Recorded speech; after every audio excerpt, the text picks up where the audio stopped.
Bonjour à tous, nous sommes ravis d'accueillir François Drouer qui est le directeur des opérations d'Evolufarm. Bonjour François. Bonjour Alexis.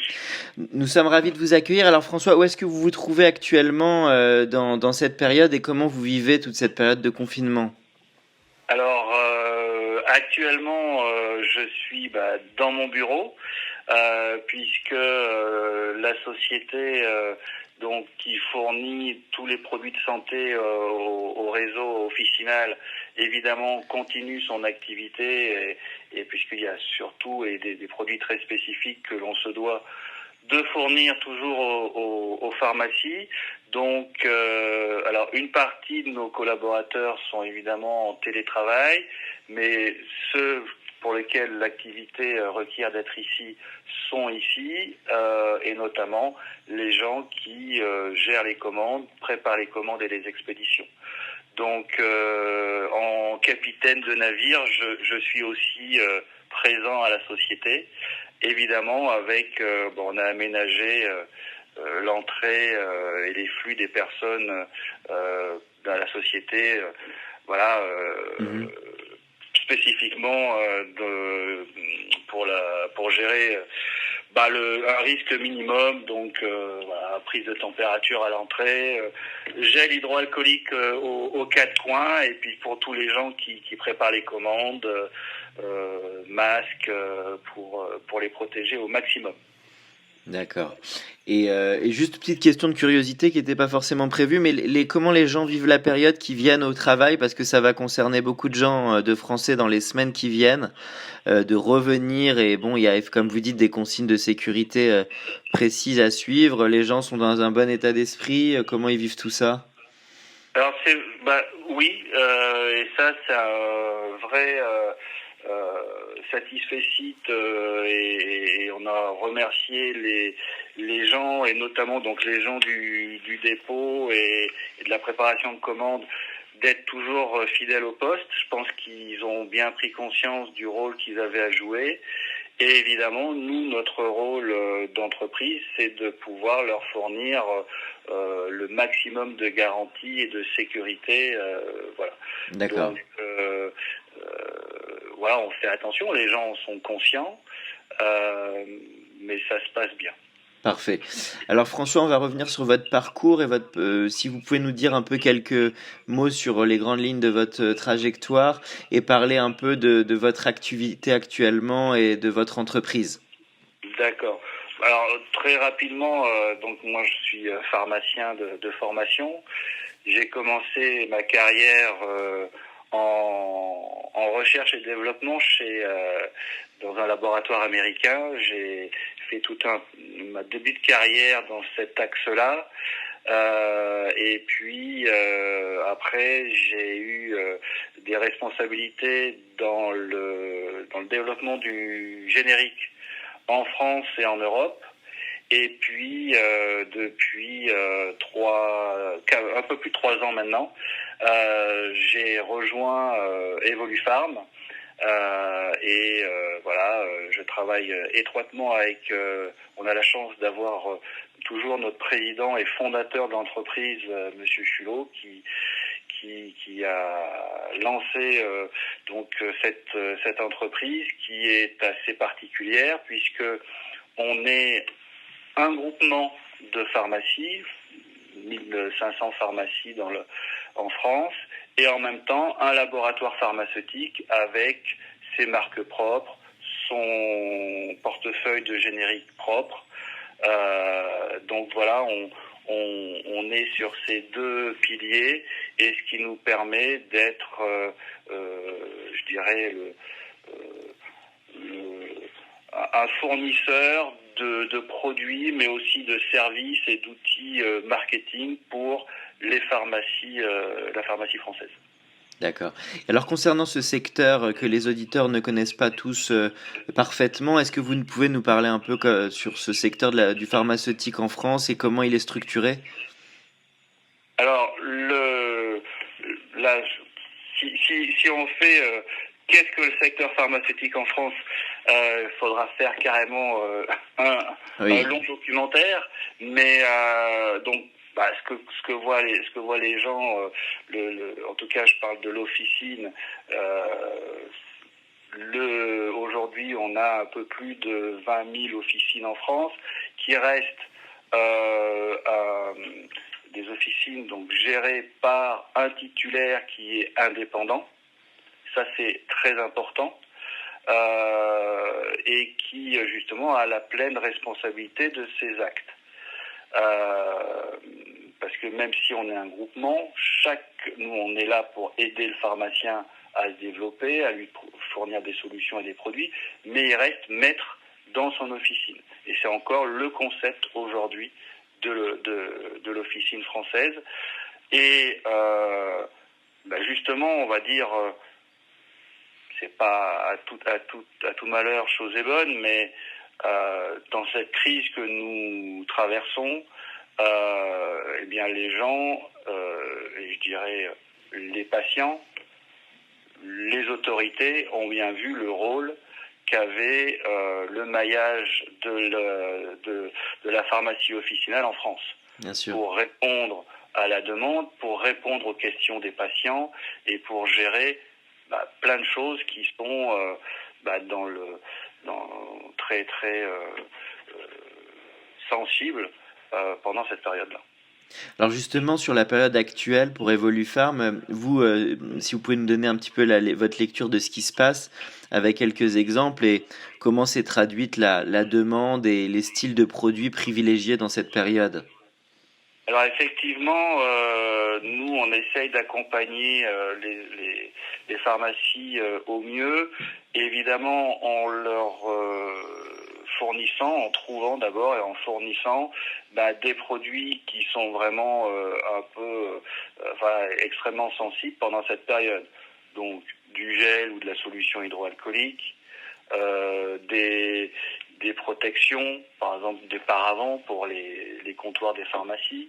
On est en train de réfléchir sur les masques, quel type de masque, possiblement là le proche avenir, ça va être les tests. Est-ce que la pharmacie, et ça serait je pense une bonne chose que les pharmacies puissent faire des tests sérologiques, puisque encore une fois le maillage pharmaceutique fait que la population pourrait être largement testée, en tout cas dans l'ordre de priorité qu'a donné notre Premier ministre et le ministre de la Santé dimanche dernier, puisque et ça on est tous d'accord, il n'y aura pas de déconfinement sans test massif. Mmh. Donc voilà, on est sur ce sujet-là, et puis des produits. Alors après, il y a d'autres produits de deuxième ligne, mais c'est vrai qu'il y a des médicaments qui sont plus demandés, ou en tout cas où les gens sont plus sensibles. Et alors là aussi, on essaye de fournir les produits aux pharmaciens tout en respectant une certaine éthique de santé publique pour éviter que les gens fassent des stocks de produits qui ne seraient pas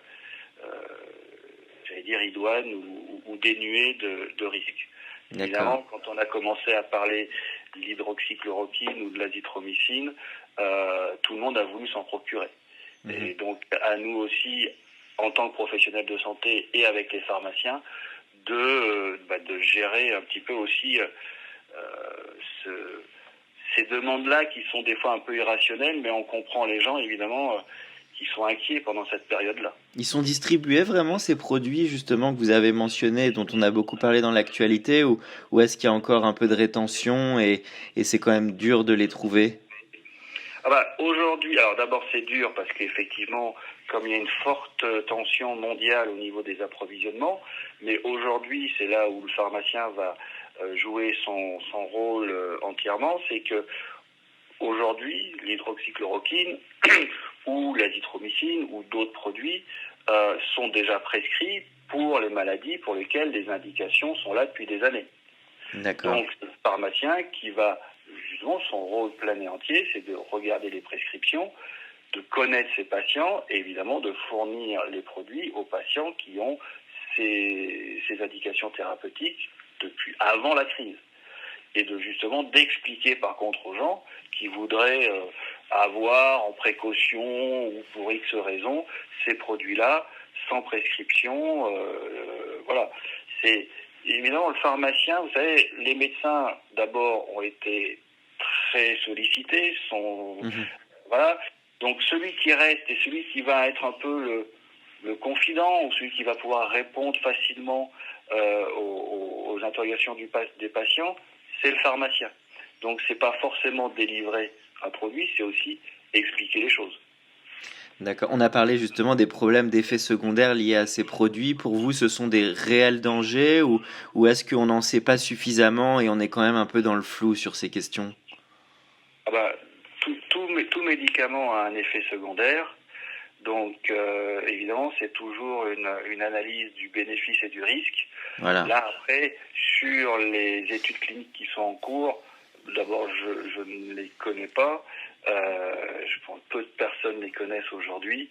Donc, en tant que professionnel de santé, là, je serai très prudent là-dessus. Et en tout cas, il semble que les médecins, comme ce qui est important quand on vous écoute, c'est on voit l'importance du médecin et de la prescription, ce qui est par nature, il y a une part d'objectif et puis une part un peu de subjectif là-dedans. C'est vrai que la phase actuelle remet l'importance, les médecins au cœur de la décision, quoi. Ah bah, de toute façon, la décision dans un cas de Covid, là, c'est des produits qui vont être donnés à l'hôpital. On n'est pas dans la médecine de ville. Moi, je parlais des prescriptions. Par exemple, quelqu'un qui a un lupus, qui est traité par hydroxychloroquine depuis des années, bah, il va avoir sa prescription d'hydroxychloroquine. Mais quelqu'un qui va aller dans une pharmacie, qui va dire voilà, au cas où, moi je pense que ça serait bon que j'en ai si je suis diagnostiqué Covid, je voudrais ce produit-là. Le pharmacien doit dire non. Après, voilà, c'est les protocoles d'ailleurs.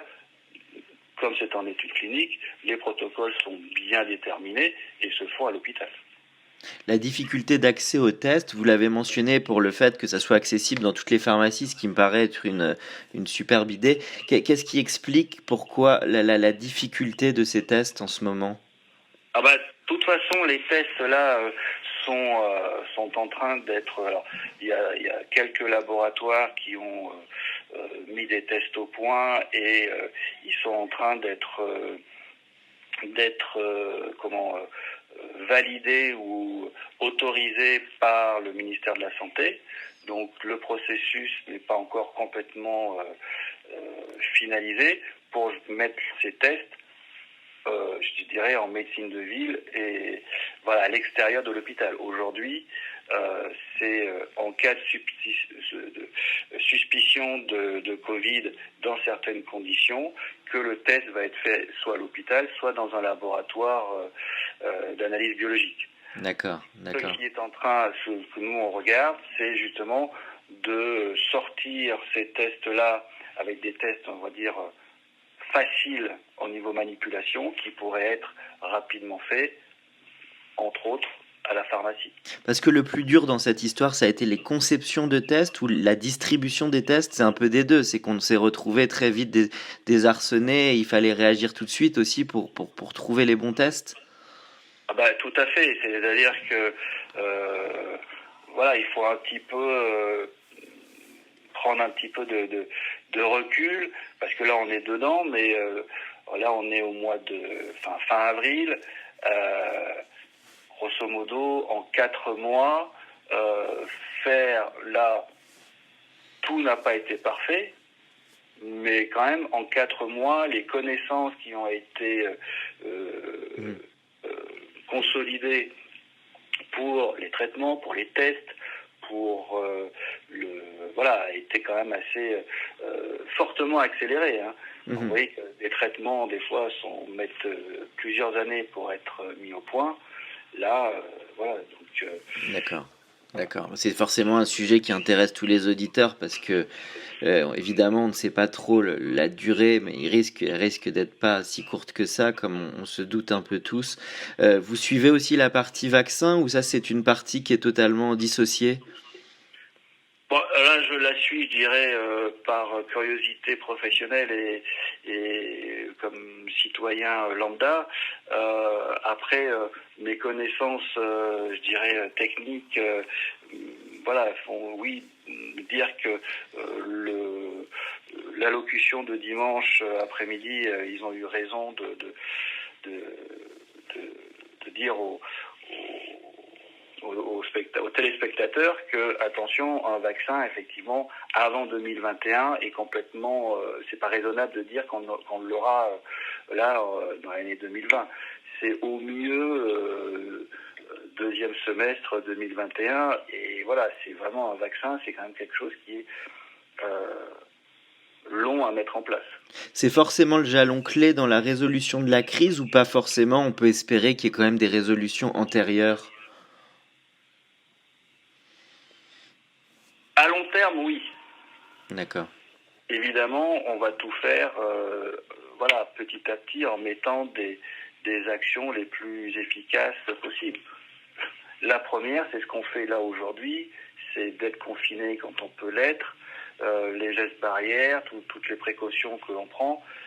C'est voilà, c'est première défense. C'est on monte les défenses les unes au-dessus des autres. Et voilà, il y a les défenses tout de suite, de court terme. Après, moyen terme, ça sera certainement peut-être un traitement, ou en tout cas quelque chose pour diminuer la pathologie. Et puis, effectivement, le Saint Graal, pour, on va dire, boucler les choses, ça sera le vaccin. D'accord. Alors pour vous aussi, alors ce que cette crise actuelle nous a enseigné pour vous du point de vue pharmacie et du point de vue de notre système, peut-être aussi comment les pharmaciens et votre groupe a vécu ce moment. Ben, écoutez, je pense que, comme je le disais au début, parce que déjà depuis un certain temps, on le voit sur tout ce qui était les discussions sur les nouvelles missions du pharmacien, son suivi des patients, c'est des tests diagnostiques par exemple pour les angines, sur les suivis de certaines pathologies ou de certains traitements. Voilà, toutes ces nouvelles missions étaient déjà commencées à venir et à changer un petit peu le métier du pharmacien et de le consolider en tant que maillon de la chaîne sanitaire en ville. La crise que nous traversons aujourd'hui a vraiment placé effectivement le pharmacien dans ce parcours de soins avec ses missions, donc effectivement de délivrance du produit, mais aussi de gestion des patients, même de gestion pédagogique des patients, et vraiment un relais sanitaire pour la médecine de ville. Voilà, donc je dirais que on aurait pu entendre que oui, les pharmaciens, peut-être pourquoi autant de pharmaciens, pourquoi pas ouvrir certaines choses, etc. Je dirais que cette crise-là, on a un petit peu remis l'église au centre du village. Oui, il faut aussi les remercier, leur rendre hommage. En plus des personnels médicaux, ce sont quand même des gens qui ont le mérite. Il y a aussi une part de risque à s'exposer à tout un tas de patients, donc il faut aussi les saluer dans cette période. Heureusement, on peut peut-être aussi parler un peu du système français où il y a quand même des très bonnes chances quand on voit ce qui se passe aux États-Unis aujourd'hui, qui est très très difficile. Ça, vous pouvez peut-être en parler parce que c'est corrélé aussi totalement au système de la pharmacie. Lié au système d'assurance maladie et de sécurité sociale? Oui, c'est sûr que tout n'a pas été parfait, comme je disais au début, mais voilà, comme je ne sais plus qui disait, avec ce type de crise, on apprend en marchant. Par contre, ce qui est vrai, c'est qu'il y a eu une vraie prise en compte, en tout cas au niveau du territoire français. Et ça, c'est peut-être la grosse différence par rapport à d'autres pays où, justement, les autorités de santé, avec les professionnels de santé. Et là, effectivement, tout le monde s'est retroussé les manches, les médecins, enfin les hôpitaux, les médecins, les infirmières et les pharmaciens, pour avoir une vue globale des actions à faire, de les coordonner au mieux, et pas uniquement dans les clusters, dans les régions qui étaient extrêmement touchées, mais le meilleur exemple, ça a été quand justement on a pu faire des transferts de patients de zones très tendues au niveau réanimation vers des zones et des centres hospitaliers moins saturés. Je pense que c'est là-dedans où l'organisation, en tout cas dans notre système, a été efficace et certainement un plus. Et puis, à dire aussi qu'il y a eu une bonne coordination aussi entre la sphère hôpitaux publics et privés. Ce qui a permis aussi d'utiliser au mieux tous les potentiels que l'on a. Dans la gestion de la demande, ça s'est bien passé. Il n'y a pas eu certaines pharmacies qui ont pu être un peu débordées, ou au global, ça a été bien jugulé, la crise? Je vous dirais que le mois de mars a été compliqué. D'accord. Puisque maintenant les choses sont beaucoup mieux gérées, mais effectivement, le début de la crise, il y a eu des tensions d'approvisionnement, et puis tout le monde apprenait à gérer tout ça. Juste, on arrive vers la fin du podcast. J'avais quand même une petite question, plus par curiosité. C'est là, évidemment, on arrive vers la phase du déconfinement. Peut-être qu'il va être une des choses les plus dures. Finalement, peut-être le plus dur dans le confinement, ça va être le déconfinement.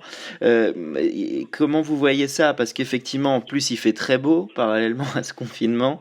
Les gens vont évidemment avoir envie de ressortir, d'avoir un peu plus de liberté. En même temps, c'est peut-être en ce moment que ça peut être le plus décisif.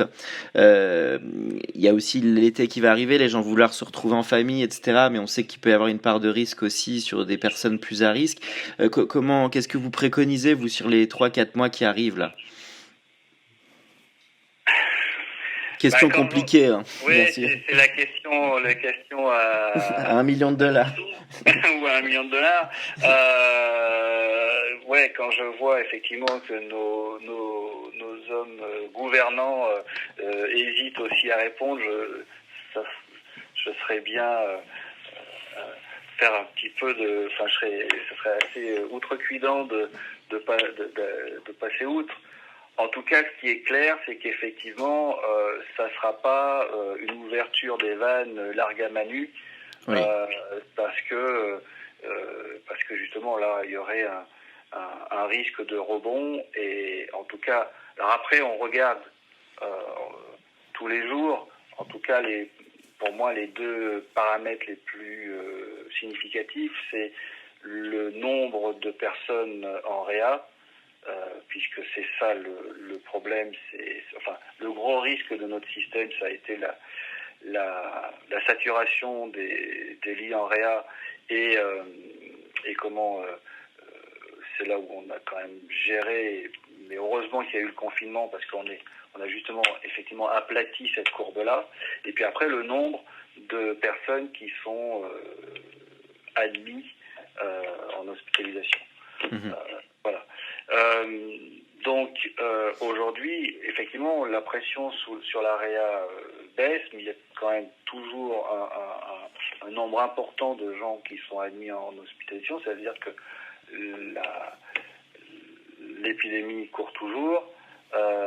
Bien sûr. Il faut être très prudent. Il faut regarder ça, je dirais, jour après jour, semaine après semaine, pour voir déjà où on se met, où on en sera.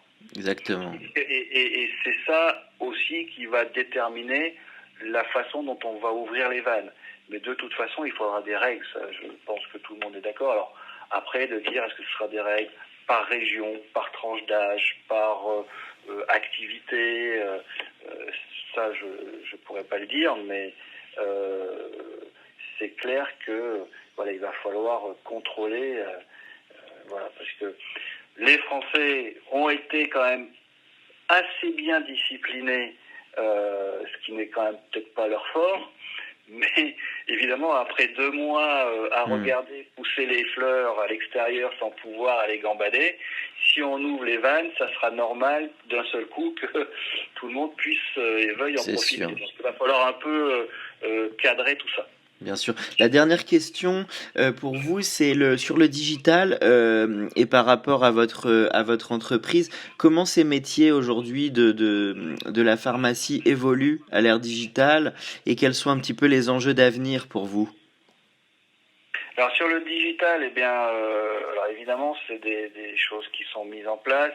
Alors il y a le digital, c'est un- c'est très vaste, hein. On peut parler de la gestion du stock du pharmacien, sa gestion de la clientèle, de ses dossiers médicaux.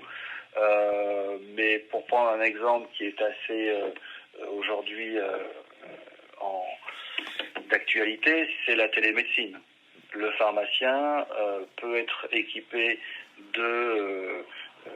enfin, pour avoir un équipement de télémédecine qui peut être un plus pour ses patients.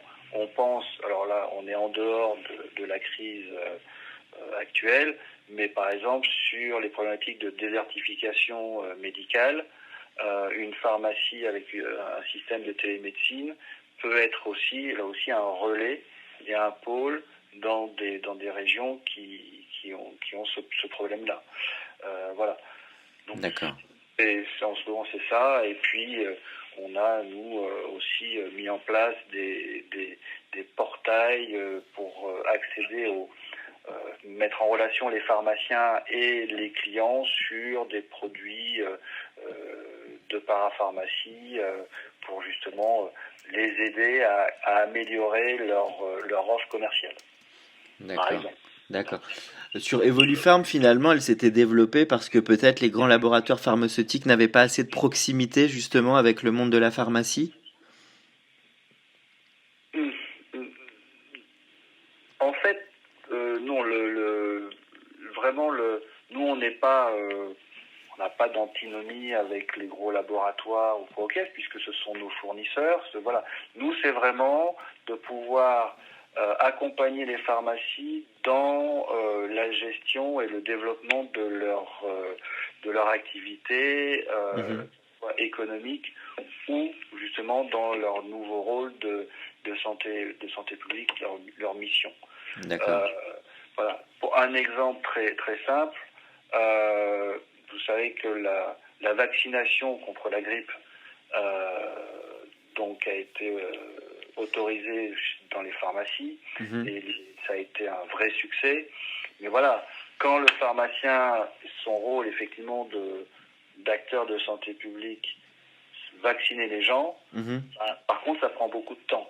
Donc, à nous de lui offrir des solutions dans la gestion de son stock, la gestion de ses achats, ses animations commerciales, pour lui économiser du temps, pour qu'il soit au plus proche de ses patients et de ses missions. Exactement. D'ailleurs, il y a aussi toute l'offre Click and Collect, j'ai vu que vous aviez mis en place. Tout à fait. Tout à fait, ce qui voilà, permet d'augmenter l'attractivité commerciale de nos officines. Entre autres, voilà, on a aussi un programme de fidélité, d'animation de l'équipe officinale, voilà, pour leur fournir des outils qui vont dynamiser leur officine, Mhm. tout en justement leur laissant du temps pour être auprès de leurs patients, répondre aux questions, expliquer les prescriptions, ce qui est voilà, demandé par leurs patients, encore une fois, et ce qui est leur valeur ajoutée. Ok, bien, merci beaucoup François pour cette interview. Merci à vous. Et puis je vous souhaite beaucoup de courage et dans les semaines qui arrivent pour continuer à bien nous aider tous dans cette partie. On est sur le pont et on va y arriver. Merci beaucoup, à bientôt.